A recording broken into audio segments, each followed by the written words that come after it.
स्वामी, राधा स्वामी दया की दया, राधा स्वामी सहाय।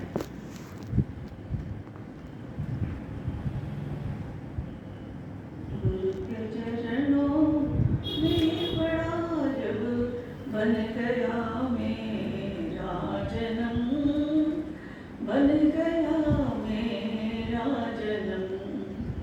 गुरु के चरणों में पड़ा जब बन गया मेरा जन्म, बन गया मेरा जन्म, बन गया बन गया। फिर क्या बिगाड़ेगा करम, क्या बिगाड़ेगा करम। गुरु के चरणों में पड़ा जब बन गया मेरा जन्म, बन गया मेरा जन्म। चलते फिरते जागते सोते सुमिरन नाम का, सोते सुमिरन नाम का। चलते फिरते जागते सोते सुमिरन नाम का, सोते सुमिरन नाम का। यह धर्म मेरा हुआ क्यों धारू अब दूजा धर्म, बन गया बन गया। गुरु के चरणों में पड़ा जब बन गया मेरा जन्म, बन गया मेरा जन्म। भूला भटका काल माया, भूला भटका काल माया ने किया मेरा काज, मेरा काज। मिल गए सतगुरु छुटा, मिल गए सतगुरु छुटा। जन्मों का अब सारा भरम, जन्मों का अब सारा भरम। गुरु के चरणों में पड़ा जब बन गया मेरा जन्म, बन गया मेरा जन्म। पोथियां मैंने पढ़ी, निकला न उनसे कोई काम, कोई काम। पोथियां मैंने पढ़ी, निकला न उनसे कोई काम, कोई काम। गुरु की संगत पाई तब, गुरु की संगत पाई तब खुश हुआ ठिकाना, ठिकाने का मरम, सुझे ठिकाने का मरम। गुरु के चरणों में पड़ा जब बन गया मेरा जन्म, बन गया मेरा जन्म। धन्य सद्गुरु राधा स्वामी, धन्य सद्गुरु राधा स्वामी। धन्य महिमा आपकी, धन्य महिमा आपकी। हो दया सुमेरन भजन और, हो दया सुमेरन भजन और ध्यान ही मेरा नियम, ध्यान ही मेरा नियम। गुरु के चरणों में पड़ा जब बन गया मेरा जन्म, बन गया मेरा जन्म, बन गया बन गया। फिर क्या बिगाड़ेगा करम, क्या बिगाड़ेगा करम। गुरु के चरणों में पड़ा जब बन गया मेरा जन्म, बन गया मेरा जन्म। ये शब्द हम लोग हजूर दादा दयाल महर्षि शिवरत्न महाराज గురు చరణాల్లో శరణం వేడుకున్న తర్వాత శిష్యుడు మనస్థితి పంపిస్తుంది. శిష్యుడు ఏ విధంగా జీవితమే మారిపోతుంది. గురువు చరణాల్లోకి వచ్చిన తర్వాత, గురువు సాంగత్యంలోకి వచ్చిన తర్వాత, గురువు సత్సంగంలోకి వచ్చిన తర్వాత మనిషి జీవితమే మారిపోతుంది. ఒకదానికి ఒకటి ఉల్టా అయిపోతుంది, మారిపోతుంది. అంటే అది క్షణాలలో మారిపోయేది కాదు, మనిషికి కనిపించేది కాదు. బయటికి ఏదో మంత్రం వేసి ఒకదానికొకటి రూపం వచ్చేది కాదు. అది వస్తుంది. ఎట్లా వస్తుంది? నెమ్మదిగా మనసులో పరివర్తన వస్తుంది, మార్పు వస్తుంది. మారిపోతున్న మన విషయం కూడా మనిషికి అర్థం కాదు, తెలియనేది. అది ఎట్లా వస్తుందంటే సాంగత్య ప్రభావం. మంచి సత్సంగంలో మంచి వాళ్ళ స్నేహంలో ఉంటే సత్సంగంలోకి రావడం జరుగుతుంది. సత్సంగంలోకి వచ్చిన తర్వాత ఒక్కటే రోజు మొత్తము అయిపోతుంది. నెమ్మదిగా ఒకటి తొందరగా కూడా అయిపోతుంది. కొన్ని నిమిషాల్లో ఒకసారి ఇప్పుడు దత్తాత్రేయ మహారాజు హుజూర్ రాయసాద్రి మహారాజ్ చరణాలలోకి ఎన్నిసార్లు పోయేట్టు 3 సార్లు. మనం 300 సార్లు 3000 సార్లు పోయేట్టు వచ్చినది మనకేం కాదు. ఆయనకి అయిపోయింది. ఆయనకి ఇంకొక సాధకం అయిపోయింది. 3 సార్లు పోయినందుకే ఆయనకి ఏం చెప్పాడు? నువ్వు షహర్కి మక్కి మనం డైరెక్ట్గా ముస్లిం కాలువల మీద వాళ్ళ ఈగో కావద్దు అని ఒక సందేశం ఇచ్చాడు. నీవు సంత మతానికి వ్యాసుని ఈ శిక్షణ ఏదైతే ఉన్నదో కష్టంగా ఉంటాయి. ఇప్పుడు కబీర్ సాహెబ్ కానీ స్వామీజీ మహారాజ్ కానీ లాంగ్వేజ్ కొంచెం అందరికీ అందుబాటులో లేదు. దాతగారికి ఏం ఆర్జించింది? అందరికీ అందుబాటులో వచ్చేది సులభ శైలిలో కూడా రాయడం ఒక ఆజ్ఞయించింది. ఈ విధంగా ఇంకొకసారి మహారాజ్ ఏం చేస్తాడు? దాతగారు అక్కడ కూర్చుంటాడు, చెప్పుల దగ్గర కూర్చుంటే పుత్రుగా కొడుకు యొక్క స్థానము చెప్పుల దగ్గర కాదు, నువ్వు నా పక్కకు వచ్చి కూర్చుంటాడు. ఒకసారి భోజనం సత్వతంలో గురువు స్వీకరించిన పదార్థాన్ని, నీళ్ళని కానీ ఆహారాన్ని కానీ తీసుకోవడం ఒక పద్ధతి. స్వామీజీ మహారాజ్ జమానాలు ఎక్కించేవాళ్ళు, అట్లా తీసుకోవద్దు, గురువు ఎందుకు తింటారు వీళ్ళు అట్లా రాజస్వామి మతస్థులు ఎందుకు తీసుకుంటారంటే దానివల్ల గురువు నిరంతరం సాధనలో ఉంటాడు కాబట్టి ఆయన స్వీకరించిన నీళ్ళను ఆహారాన్ని తీసుకుంటే ఆ అమృత రసము అందిస్తుంది అందులోకి. అది మనకు లాభం అవుతుంది, మన మనసు మార్పు కారణమవుతుంది, మన సాధన డెవలప్మెంట్కు కారణమవుతుందని తీసుకోవడం జరుగుతుంది. ఆ విధంగా గురు సాంగత్యంలోకి వస్తే మనిషి జీవితం మారిపోతుంది. మొదలు కాలుగా ఒకప్పుడు కాలిగా ఉండే ఈ మనసు హంసగా మారిపోతుంది. అంటే పూర్తిగా మారిపోతుంది. రూపు, రంగు, వర్ణం, మాట్లాడేది అన్నీ మారిపోతాయి. ఎట్లా మారిపోతాయి అంటే సత్సంగ ప్రభావం, సద్గురు దర్శన ప్రభావం. సద్గురు దర్శనం వరకు మనం ఈ రోజు అంటే మంచి మంచి శబ్దులు వెళ్ళినాయి. ధన్య గురు పరమస్ అనేది ధన్య దీన నిధిగా ఇంకేమంటున్నాడు అందులో? గోగోచర్చన లఘుమన్ జాయి సోనహి దేశ కుమార అందులో దత్తదయాలు సద్గురుని వర్ణిస్తూ గోగోచర్చన లఘుమన్ జాయి. గోగోచర అంటే ఇంద్రియాల చేరిక లేదు అక్కడ. ఇంద్రియోకి పਹੁంచినవి అంటారు. ఇంద్రియాలు అక్కడ చేరు. ఇంద్రియాల ద్వారా దాన్ని దర్శించుకోలేము. ఆ సత్తు స్థానాన్ని దర్శించుకోలేము.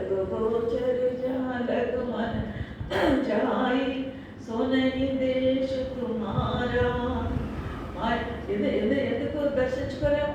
ఈ మనసుకు అంటే మనసుకు అతీతమైన స్థానంలో ఉన్నాడు సద్గురు. మనసును దాటిపోవాలి. అందుకనే చనిపోయేటప్పుడు మనసులో ఎటువంటి ఆలోచనలు రావద్దంటారు. ఎటువంటి ఆలోచనలు వస్తే దాని ప్రకారంగా మళ్ళీ ఇంకొచ్చే జన్మం వస్తుంది. అందుకనే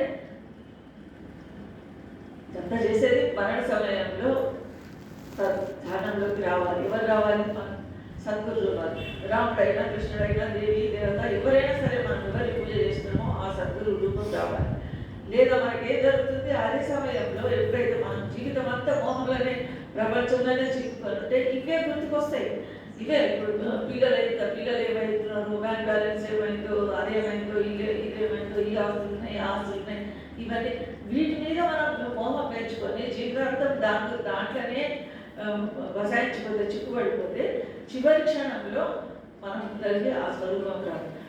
మహారాజ్ అంటారు, పరంజలి మహారాజ్ అంటారు, ఆ క్షణంలో నీకు ఒకవేళ సద్గురు వచ్చిన చాలా మంది అంటారు పల్లెకి తీసుకొచ్చిండు, మహారాజు రథాన్ని తీసుకొచ్చిండు, నన్ను తీసుకుపోయిండు, ఎంతన్నా కూడా వాళ్ళకు జన్మమరణ చక్రం నుంచి వాళ్ళు తప్పించుకోలేదు. వాళ్ళు మళ్ళా పుట్టవలసింది.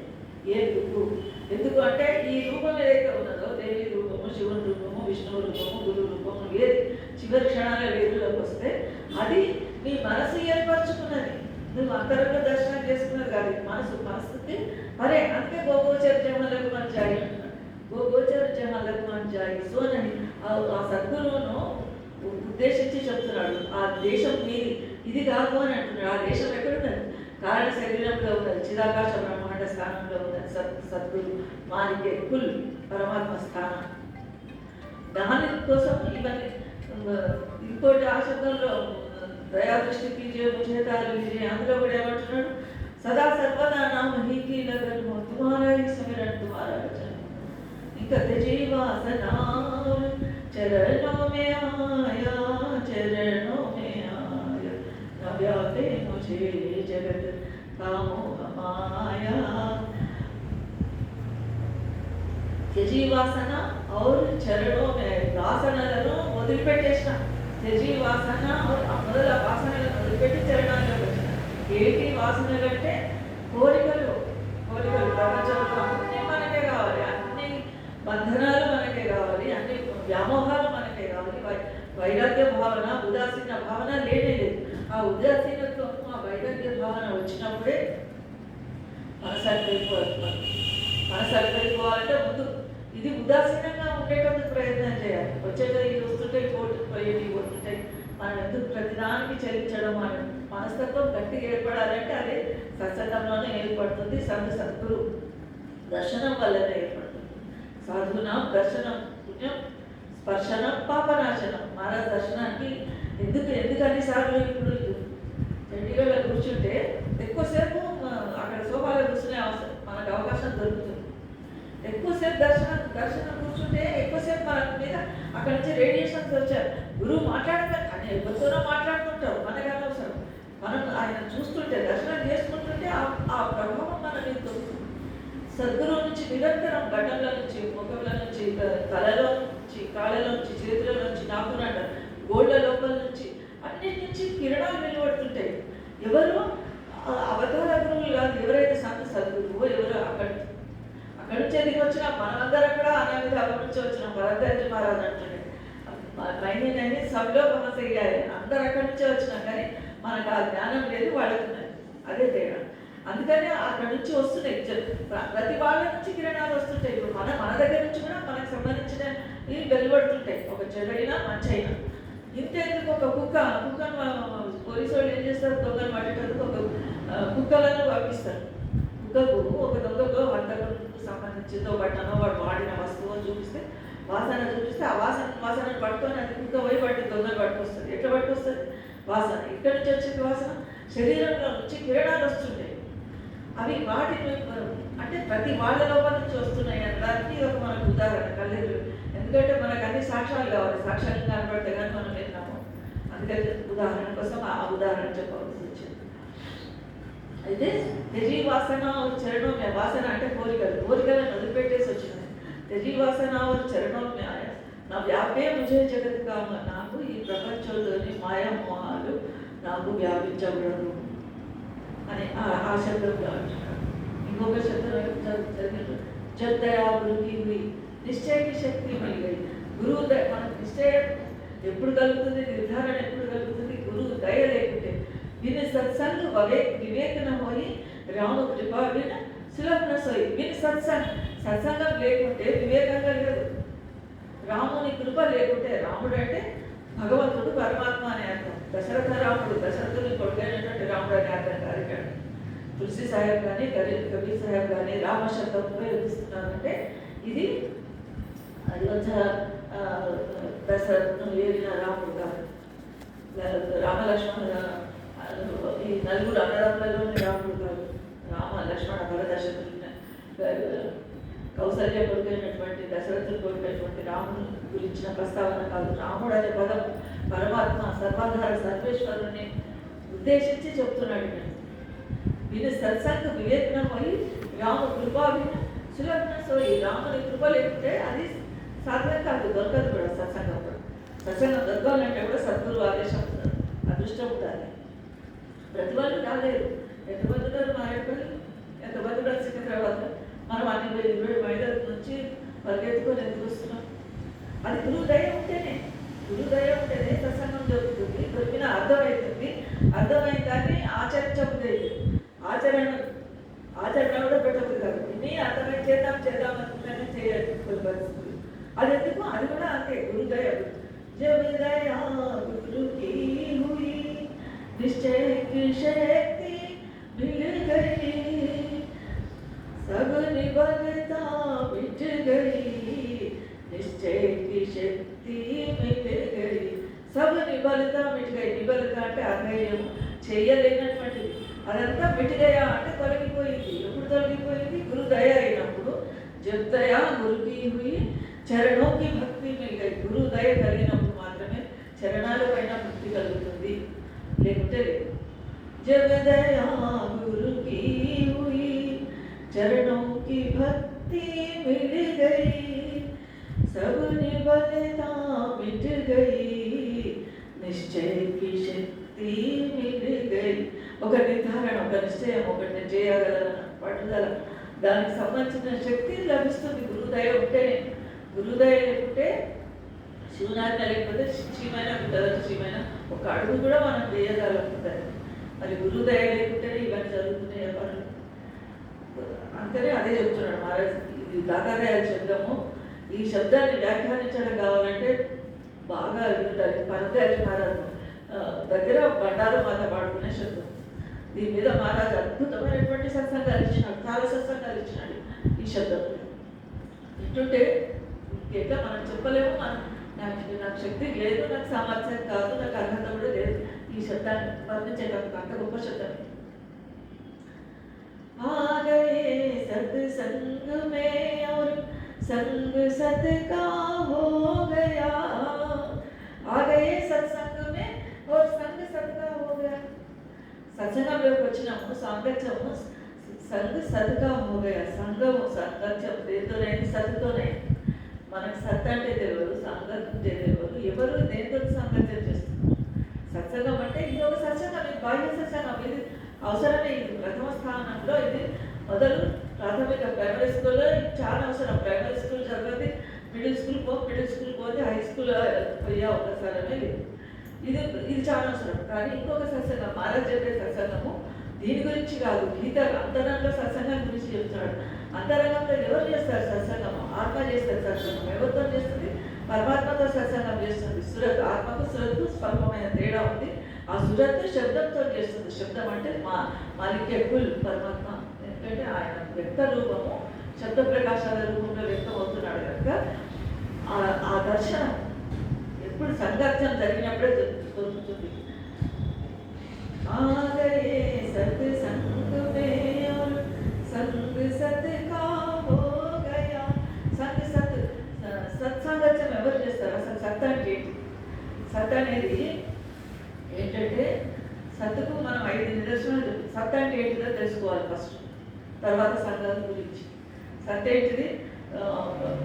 భూత భవిష్యత్, పాస్ట్ టెన్స్లో గతంలో ఉన్నది, ఇప్పుడు వర్తమానంలో ఉన్నది, భవిష్యత్తులో కూడా ఉండబోయేది సత్. లేదు నిన్న లేదు, ఇవాళ ఉన్నది, మళ్ళీ రేపు ఉంటుందో అని అపరమకంగా ఉండేది అసలు. అదేది శబ్ద ప్రకాశాలు మాత్రమే అప్పుడు ఉన్నాయి. నిన్న ఉన్నాయి, నేడు ఉన్నాయి, రేపు ఉంటాయి. మిగతా ఏమి ఉండవు. ఇప్పుడు ఒక పువ్వు తీసుకుందాం, పువ్వు నిన్న ఉన్నది, ఇవాళ ఉంటుందా? ఇవాళ ఉంటుంది, రేపటి కాయకు ఉండదు, పాడిపోయి రాలిపోతుంది. అంటే అది అసత్. సత్ అంటే ఏంటి? శబ్దము ప్రకాశం. మనకు ఆ భగవంతుడు వీటి రూపంలో వ్యక్తం. శరీరం సత్తా కాదు. ఇది నిన్న ఒక రూపం ఉంటుంది. బాల్యం, చిన్న పిల్లలమైన తర్వాత వెళ్ళినంత కొంచెం పెరుగుతా ఉన్నది. వయసు వెళ్ళిన కొద్ది ఆకారంలో మార్పులు వస్తున్నాయి కనుక ఇది సత్తా కాదు. కొన్ని రోజులైన తర్వాత వార్ధక్యం వచ్చేస్తుంది, మళ్ళీ శరీరం పడిపోతుంది. అప్పుడు ఎక్కడ పోతుంది ఇదంతా? ఇది లోపల లేదు, ఒకటే ఉంటుంది ఆత్మ. ఇది మాలిక రూపం కనుక ఇది ఉంటుంది. తర్వాత ఒకటి భూత భవిష్యత్ వర్తమాన కాలాలు. రెండోది 4 యుగాలలో ఉన్నది. సతయుగ త్రేత ద్వాపర, సత్యుగంలో, త్రేతాయుగంలో, ద్వాపర యుగంలో, కలియుగంలో. ఈ యుగాలన్నీ మారిన అన్ని యుగాలలో సమానంగా ఉండేది సత్యం. నిన్న ఉంటే ఇవాళ లేదు. సత్యుగంలో ఉన్నది, తర్వాత త్రేతాలో లేదు, త్రేతాలో ఉన్నది, ద్వాపరంలో లేదు. అప్పటి మనుషులు ఉన్నారు, అప్పటి పోషం. అంటే ఇది బాధ్యత అలంకరణనే కాకుండా మిగతాయి కూడా అప్పుడుండి ఇప్పుడు లేకుంటే అది అసలు.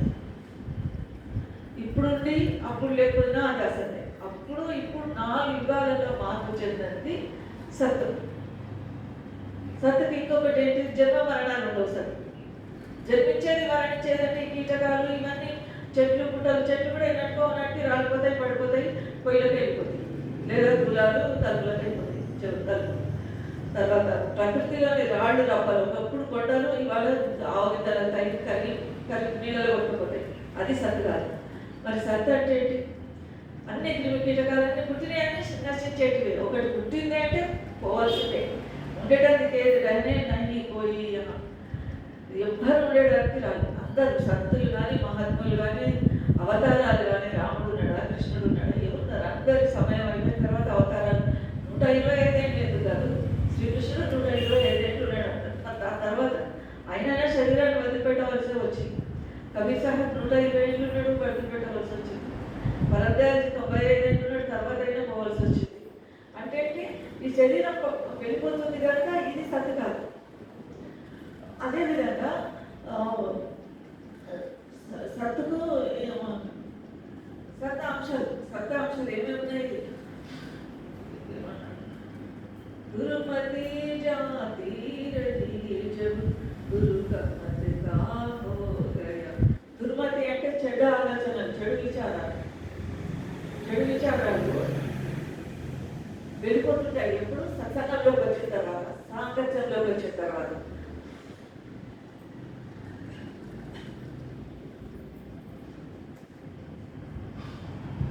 दुर्मति जाती रही जो गुरु का मत का हो गया. गुरु का मत అనేది ఎప్పుడైపోతే మనం గురువు చెప్పింది ఆచరించి వాటిని మనము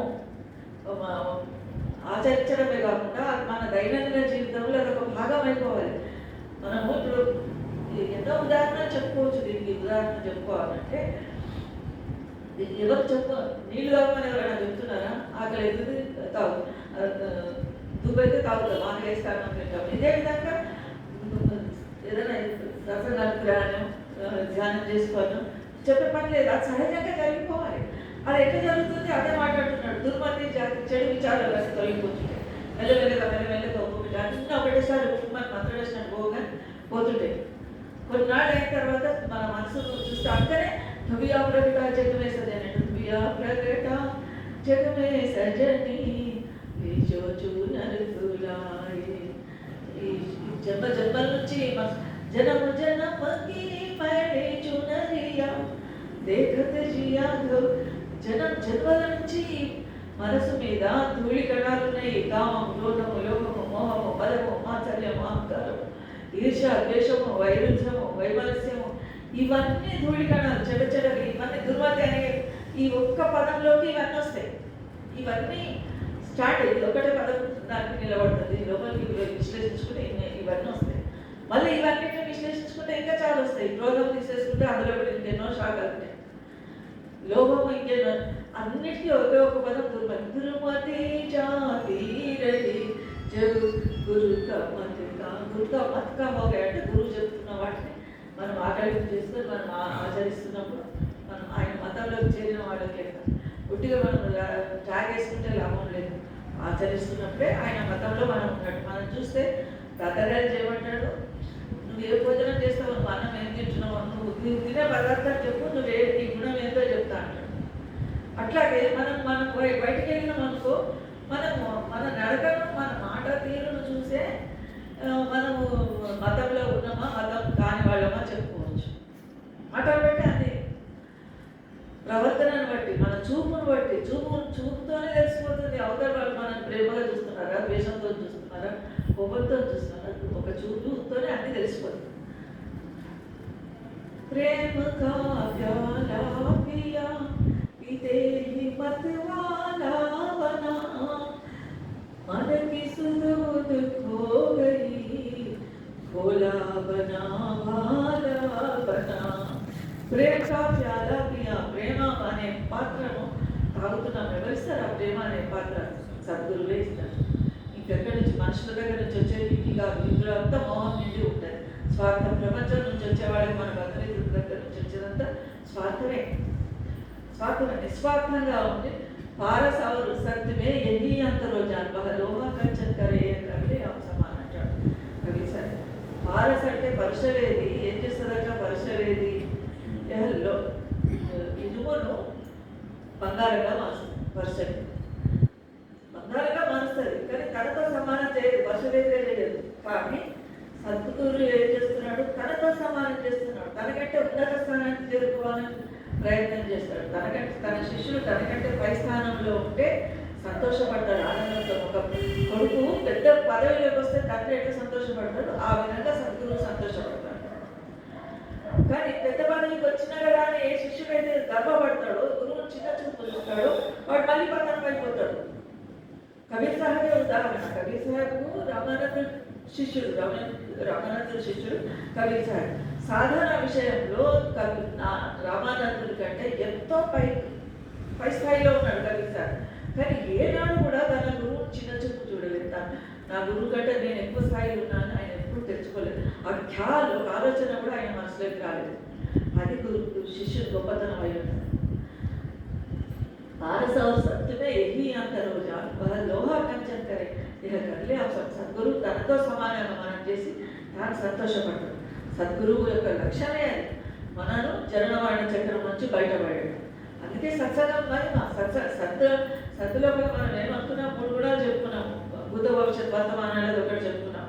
తర్వాత అన్ని యుగాలలో ఉండి సమానంగా ఉండేదన్నది ఒకటి చెప్పుకున్నాం. జననవాణ చక్రాలను లేనిదని ఒకటి చెప్పుకున్నాం. ఇంకొకటి మార్పు చెందనేది, మార్పు చెందనేది సత్తు. ఏదైతే అది మార్పు చెందకుండా ఉంటుంది. శబ్దం మార్పు చెందుతుందా? ఏ యుగంలోనైనా అదే ఒకటే ఉంటుంది. ప్రకాశం ఒకటే కాంతి, ఆ కాంతిలో మార్పు ఉంటుందా? ఉండదు. శబ్దము ప్రకాశం ఎప్పుడు మార్పు చెందదు. సత్తు అసత్తుకు తేడా. మనిషి ప్రతి వ్యక్తిలో సమానంగా ఉండేది సత్తు. మార్పు లేదు. ఇప్పుడు గుణాలు ఉన్నాయి మన లోపల, సత్వరజస్తమ గుణాలు. అందరి లోపల సమానం ఉన్నాయా? లేదు. అందరి లోపల మంచితనం సమానంగా ఉన్నదా? లేదు. అందరి లోపల చెడు దుర్మార్గము సమానంగా ఉన్నదా? లేదు. కొందరు లోపల ఎక్కువ ఉండొచ్చు, కొందరు లోపల. కానీ అందరి లోపల సమానంగా ఉండేదైతే ఈ శబ్ద ప్రకాశాలు. ఇదే అందరి లోపల సమానంగా ఉంది. ఇప్పుడు హరిఘట్ మేరా సాయి సునా ఘటన బలిహారీ వా ఘటకి జాగట్ పరగట్ సబ్ ఘట మేరా సాయి నా ప్రభువు అందరిలో సమానంగా, అన్ని ఘటాలలో, అన్ని మస్తిష్కాలలో, అన్ని హృదయాలలో, అన్ని జీవులలో సమానంగా ఉన్నాడు భగవంతుడు. సబ్ ఘట మేరా సాయి లేకుండా ఏది లేదు. శూన్యమైనటువంటి ఘటం ఏమీ లేదు. ఖాళీ అయిన ఘటం ఏమి లేదు. ఖాళీ అయిన మనిషి ఎవరు లేరు. సబ్ ఘట మేరా సాయి సునా ఘట పోయి బలిహారీ వా ఘటానికి జాగట్ పరగట్. నేను బలిహారీ వద్ద సమర్పించుకుంటా. ఎవరికి ఏ ఘటంలో అయితే ఆయన ప్రకటన అవుతున్నాడో, సాక్షాత్కరిస్తున్నాడో, ఏ హృదయంలో, ఏ మస్తిష్కంలో పరమాత్మ దర్శనం ఇస్తున్నాడో ఆ మనిషికి నేను సాష్టాంగ వందనం చేస్తున్నా అంటాడు కబీర్ సాహెబ్. అంటే అది ముఖ్యం. అంటే అందరి లోపల సమానంగా ఉన్నది. కొందరిలో ఉంది, కొందరిలో లేదు. అన్ని జీవులు సమానంగా ఉన్నది. ప్రేమ కా ప్యాలా పియా పితే హి మత్ వాలా బనా. ఆ ప్రేమ పాత్ర, ప్రేమ అమృతం తాగిన తర్వాత ఏమవుతుంది? ఇప్పుడు మామూలు శరాబి తాగి వాళ్ళకి ఎట్లా ఒక రకమైన మత్తు వస్తుందో ఆ విధంగా వీళ్ళకు కూడా ప్రేమ భక్తి అనే మైకం తలకెళ్తుంది. ఫలితంగా ఏం జరుగుతుంది?